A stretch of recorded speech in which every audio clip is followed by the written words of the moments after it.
एक बार किसी ने पूछा था कि दरवाजे पर पानी छिड़कने से क्या होता है, तो ये कथा सुनकर इसका रहस्य आपको पता चलेगा। वहीं दूसरी ओर कुछ माताएं बहनें दरवाजे पर पानी छिड़कते समय गलती कर देती हैं। उसका परिणाम क्या होता है जानते हो? शायद नहीं। उसका परिणाम घर में लक्ष्मी जी का आगमन नहीं बल्कि उनकी बहन दरिद्रता है आगमन होता है। तो इस कथा को ध्यान पूर्वक सुनना। द्वारिका के शांत राजमहल में रात शांत धीरे धीरे सुबह के उजाले में घुल रही थी और समुद्र की लहरें मानो किसी अदृश्य संगीत पर थिरक रही थी। श्री कृष्ण अपने सिंहासन पर विराजमान थे। उनके मुखमंडल पर दिव्य आभा झिलमिला रही थी। उसी समय गरुड़ जी अपने स्वर्णिम पंखों की मंद ध्वनि के साथ आकाश से उतरे, प्रणाम कर विनम्रता से बोले, प्रभो, मैं एक गंभीर जिज्ञासा लेकर आपके सम्मुख उपस्थित हुआ हूं, कृपा कर मार्गदर्शन करें। श्री कृष्ण ने मुस्कुराते हुए कहा, गरुड़, आज तुम्हारे हृदय में कौन सा प्रश्न उमड़ रहा है? गरुड़ बोले, स्वामी, पृथ्वी लोक में घूमते हुए मैंने देखा कि कई घरों में लक्ष्मी का स्थिर वास नहीं है। कहीं धन की कमी, कहीं विवाद, कहीं रोग, कहीं कर्जे। और लोग कहते हैं कि हम पूजा करते हैं किंतु फिर भी सुख नहीं मिलता।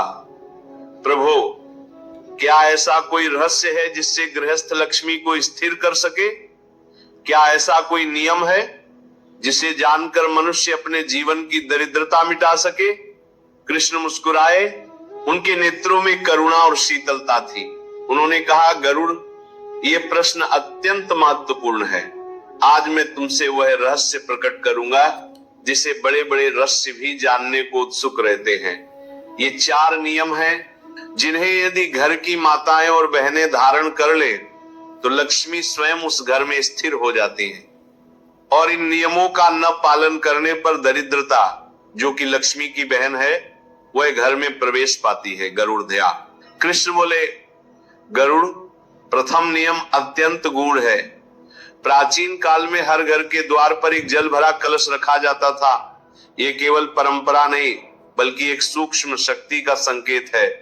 कलश का जल शुद्धता, पवित्रता और सत्कार का प्रतीक है।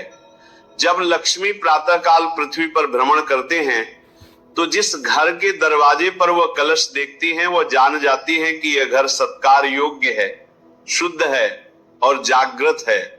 ऐसे घर में वह प्रवेश करती हैं। गरुड़ ने पूछा, प्रभु, क्या यह कलश किसी भी धातु का हो सकता है?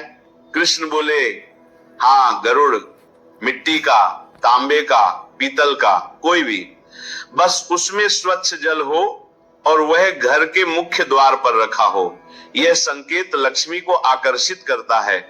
जो महिलाएं सुबह उठकर दरवाजे पर पानी डालती हैं, यह सुबह उठकर दरवाजे पर पानी डालती हैं, उन्हें यह नियम विशेष रूप से समझना चाहिए। केवल पानी डालना ही पर्याप्त नहीं है, कलश का होना भी अत्यंत शुभ है। गरुड़ बोले, प्रभु, पृथ्वी पर लोग प्रातः काल द्वार पर पानी छिड़कते तो हैं, परंतु उसका सही तरीका शायद नहीं जानते। कृष्ण ने कहा, हाँ, इसी में रहस्य छिपा है। सुनो गरुड़, लक्ष्मी उन घरों से प्रसन्न होती हैं जहां माताएं सुबह ब्रह्म मुहूर्त में उठती हैं, घर की साफ सफाई करती हैं और उसके बाद घर के रसोईटी स्थल से एक लोटा जल लेकर मुख्य द्वार पर छिड़कती हैं।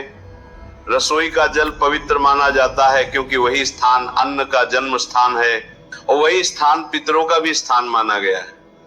उस जल को जब द्वार पर छिड़का जाता है तो पितृ भी प्रसन्न होते हैं और लक्ष्मी भी। गरुड़ ने पूछा, प्रभु, क्या लोग बाल्टी भरकर पानी डाल सकते हैं? कृष्ण ने मुस्कुराते हुए कहा, नहीं गरुड़, डालना नहीं, छिड़कना चाहिए। छिड़काव से ऊर्जा फैलती है, घर की दहलीज पवित्र होती है और लक्ष्मी को प्रवेश का संकेत मिलता है।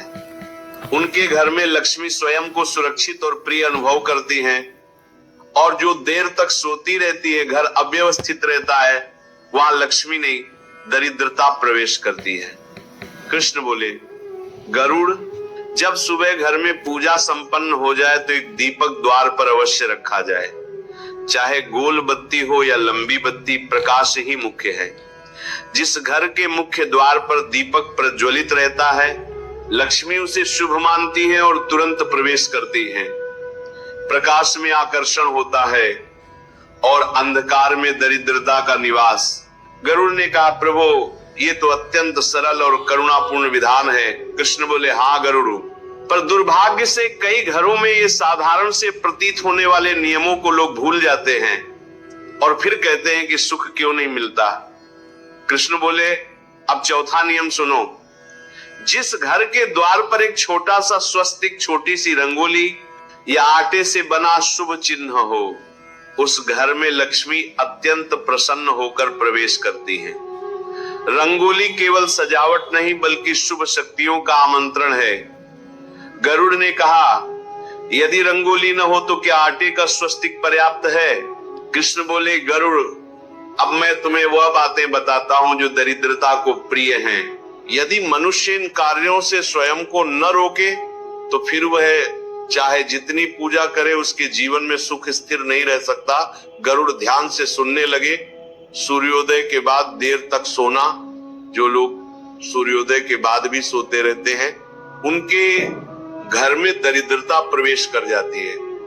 आलस्य दरिद्रता का द्वार है।